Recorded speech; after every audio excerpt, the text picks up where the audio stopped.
last night, President Trump announced that tomorrow he's going to be hosting a meeting with the New York City Mayor-elect Zohran Mamdani. He calls him communist. I might have not wrong about that. But anyway, point is that the Mamdani's rise can be attributed to his, everybody's, the new buzzword, if you will, is affordability. Sure. Right? Like, so how do we,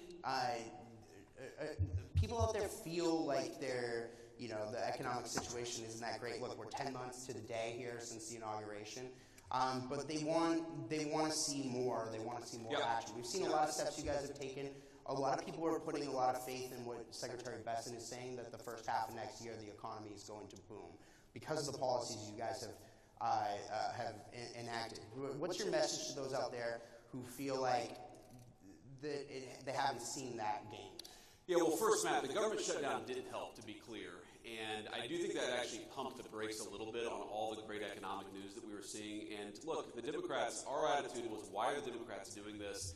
They're the party of government. Why are they shutting down the government? For 10 years, they said to shut down the government is an act of economic terrorism on the United States. And it's sort of a question that answers itself, because I think that they were so worried about what the Trump administration is doing that they were willing to blow the whole thing up, hold a gun to the head of the American economy in order to get what they want. And that's going to cause a little bit of damage, but I think it'll be ultimately very, very minor, because we were able to get the shutdown wrapped up.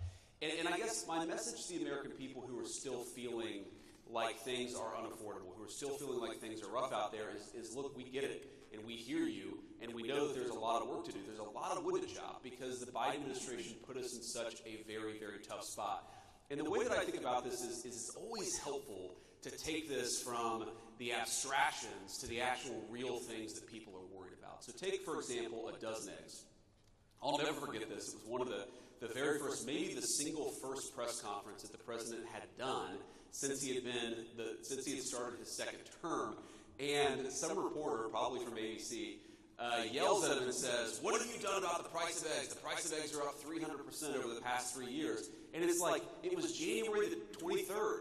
It's like, what do you mean, what have we done in 2 days? It's going to take a little bit of time to fix that problem. And so if you're an American who's just struggling to get by, you work hard, you pay your taxes, you want your kids to have good opportunities, and the price of eggs goes from $2 a dozen to $8 a dozen under the Biden administration, and then under the Trump administration it goes from $8 a dozen to maybe $6.50 a dozen, well, to you, that is still a major problem. And even though we've made incredible progress, we understand that there's a lot more work to do.